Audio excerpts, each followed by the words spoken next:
Muchas gracias a ti, muchas gracias a todas y a todos. Es un honor y un placer estar aquí y un honor compartir mesa con la relatora albanese y con la ministra Sira Rego.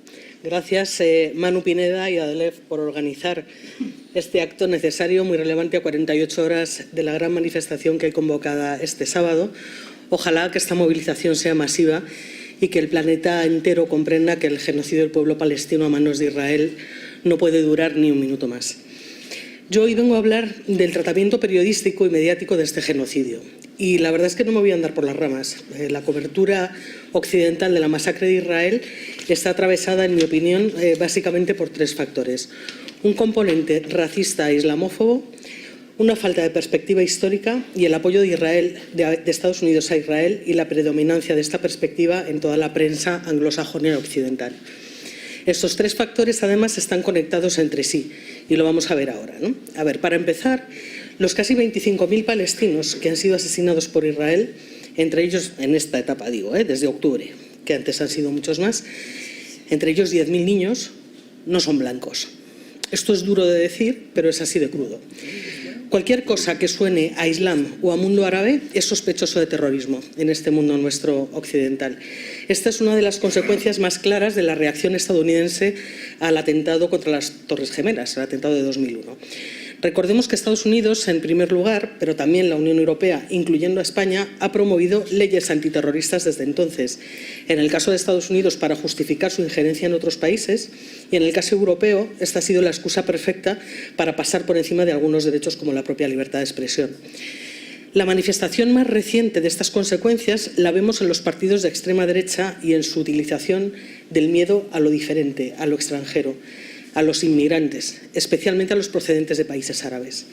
La criminalización de estas personas está a la orden del día. Ayer mismo Ayuso, como supongo que sabéis todos, volvió a hacer un peligroso alarde de esto que estoy diciendo.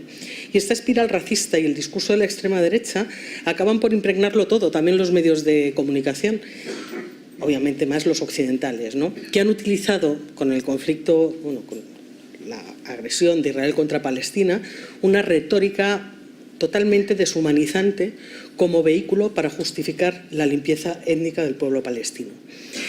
En el caso del genocidio de los palestinos por Israel, esto se traduce en dobles raseros, en inexactitudes y en falacias en el ecosistema periodístico.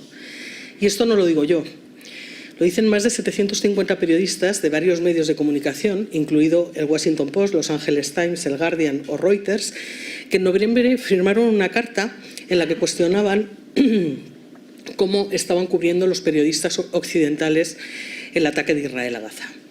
Quédense con esta carta porque voy a volver con ella dentro de un momento.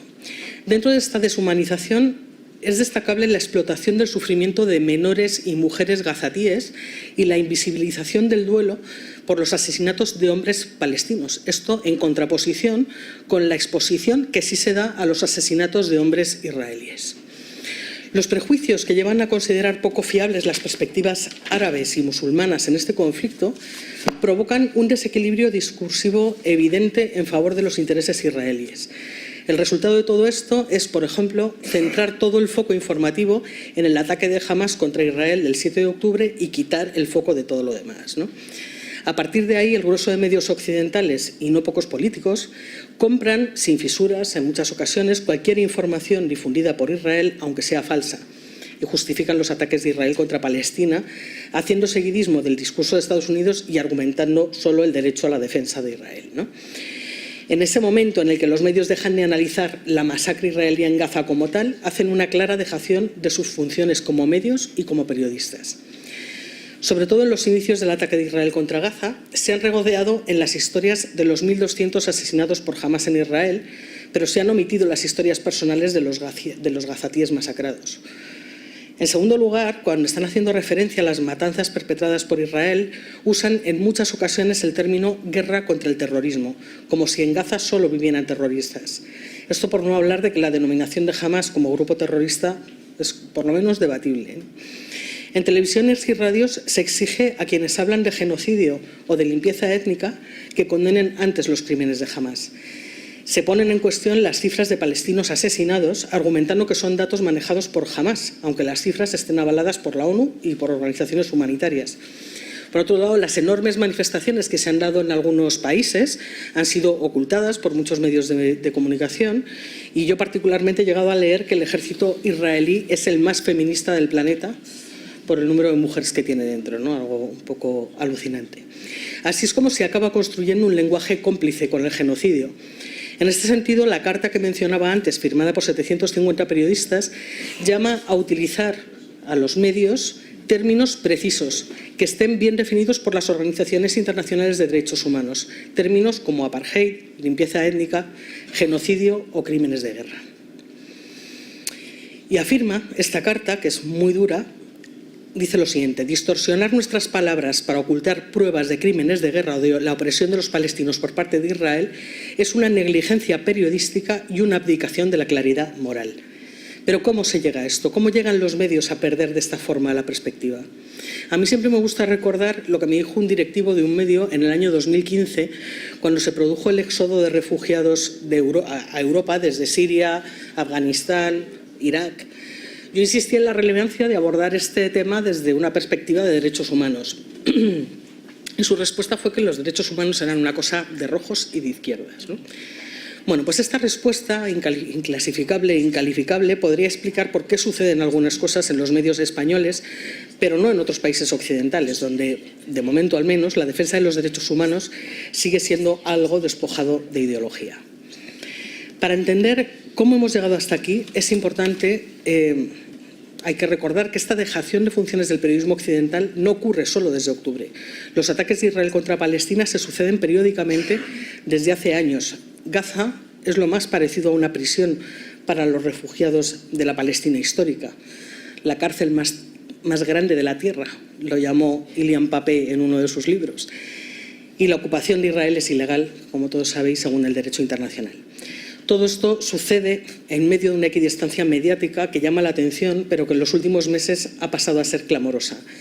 Es el contexto que se suele obviar cuando los medios abordan este conflicto, y es histórico. El ejército israelí bombardea cada 2 por 3 a la población civil palestina, porque hacerlo es parte de su proceso de ocupación, de expolio y de robo de tierras para que éstas sean ocupadas solo por judíos. Es decir, forma parte de un plan para masacrar a los ciudadanos de Gaza y Cisjordania. Es un plan de limpieza étnica por parte de Israel, ¿no? Y a pesar de todo sigue recibiendo la mayor parte de apoyo internacional, ¿no? ¿Esto cómo se explica? Pues se explica porque en paralelo Israel ha articulado una estrategia de marketing para presentarse ante el mundo como la única democracia de Oriente Medio, ¿no? Es una estrategia respaldada por Estados Unidos y al mismo tiempo se aseguraba su papel como potencia geoestratégica y económica, construyendo un emporio tecnológico y a través del comercio de armas y de material de defensa y de espionaje con no pocos países occidentales.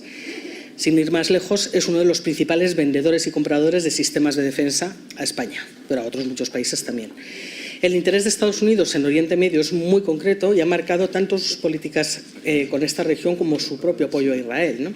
El temor de Estados Unidos es que una potencia rica en petróleo se acabe convirtiendo en hegemónica en la zona. Por su parte, para Israel es fundamental la protección de Estados Unidos, dadas sus relaciones hostiles pues, con países como Irán, Siria o Líbano, ¿no? Llegados a este punto, es importante recordar que 5 multinacionales estadounidenses controlan el 70% del mercado mundial de la comunicación. Estas empresas son Walt Disney, Warner Bros. Company, Comcast, Paramount Global y Fox Corporation. Estas 5 compañías, 5 estadounidenses, son propietarias de unos 1.500 periódicos, 1.100 revistas, 2.400 editoriales, unas 9.000 radios y 1.500 cadenas de televisión y plataformas de streaming. Aunque haya medios que no pertenezcan a estos conglomerados, lógicamente es inevitable que estos marquen la agenda mediática global, porque al final todo lo que cuentan es replicado en todo el mundo y al final esto funciona como una caja de resonancia, ¿no? Cuando uno se va a analizar las estructuras accionariales de estos gigantes mediáticos, esto ayuda bastante a entender algunos de los porqués de las justificaciones de las guerras en los medios. BlackRock es el propietario del 18% de las acciones de Fox News, del 13% de Comcast y el 12% de Disney. En España tiene acciones en grupos como A3 Media y el Grupo Prisa. ¿Pero qué es BlackRock? Pues BlackRock es un fondo buitre que ya es la mayor empresa de gestión de activos del mundo. Sus cifras no tienen comparación absolutamente con ninguna otra empresa en el planeta. En España está a punto de entrar en Naturgy y de hacerse con una buena parte de la capitalización bursátil de todas las empresas del IBEX o de la mayoría de ellas. Pues bien, BlackRock está también en el accionariado de las compañías armamentísticas líderes del mundo, que por supuesto tienen sede en Estados Unidos, claro. No voy a decir los nombres porque lo voy a decir mal, así que... Pero bueno, las 5 mayores empresas de armas del mundo con sede, que tienen sede en Estados Unidos, tienen entre sus accionistas o bien a BlackRock o bien a Vanguard, que es otro fondo buitre. Con este dato ya parece menos casual que, según un artículo de Lever, en las últimas semanas, y esto lo leo tal cual, MSNBC, NBC, CNN y Fox News hayan invitado regularmente a exfuncionarios de defensa convertidos en consultores de la industria para que expliquen el conflicto entre Israel y Palestina, sin mencionar nunca a los espectadores que estos analistas pueden representar a clientes con intereses financieros en los asuntos que están discutiendo. Este es solo un ejemplo de las conexiones entre gigantes mediáticos y empresas armamentísticas y de su interés en mantener guerras activas, ¿no? Pero hay muchísimos ejemplos más que hoy es imposible abordar, ¿no? Yo, que ya estoy acabando, no quiero terminar hoy sin rendir un homenaje a los periodistas palestinos que siguen trabajando en Gaza y a aquellos que se han dejado la vida cubriendo el ataque de Israel. El Comité para la Protección de Periodistas cifra en 83 los periodistas y trabajadores de medios asesinados en Gaza hasta hoy mismo. Muchos de ellos fueron asesinados mientras trabajaban identificados visiblemente como periodistas y otros lo han sido por la noche en sus casas con sus familias. Según este comité, el Comité de Protección de Periodistas, este es el conflicto más letal para los periodistas desde que empezó a rastrear los fallecidos en esta profesión en el año 1992. Unas 50 sedes de medios de comunicación en Gaza fueron atacadas el mes pasado. Las fuerzas israelíes advirtieron explícitamente a las redacciones que no pueden garantizar su seguridad. Y las acciones de Israel pues, implican ni más ni menos que eliminar a gran escala el discurso de las víctimas de este ataque. Además de esto, Israel está bloqueando el suministro eléctrico e Internet en Gaza para evitar que la población pueda contar al mundo lo que está sucediendo y además, mientras tanto, prohíbe la entrada de reporteros extranjeros, con lo cual el bloqueo informativo es tremendo, ¿no? Les voy a leer una frase. Recuerden que no solo somos un contenido de red social para compartir, somos un pueblo al que están masacrando y una causa que intentan borrar y que intentamos mantener viva. Esta es una frase que publicó el fotógrafo palestino Motaz Azaiza en sus redes sociales hace solo unas semanas. Con las palabras de Motaz cierro esta intervención y con un recordatorio. Los medios occidentales se benefician del trabajo de los periodistas de Gaza que se están jugando la vida todos los días. Aunque solo fuera por esto, deberían estar clamando por su protección y por el fin de la masacre de Israel contra el pueblo palestino. Gracias.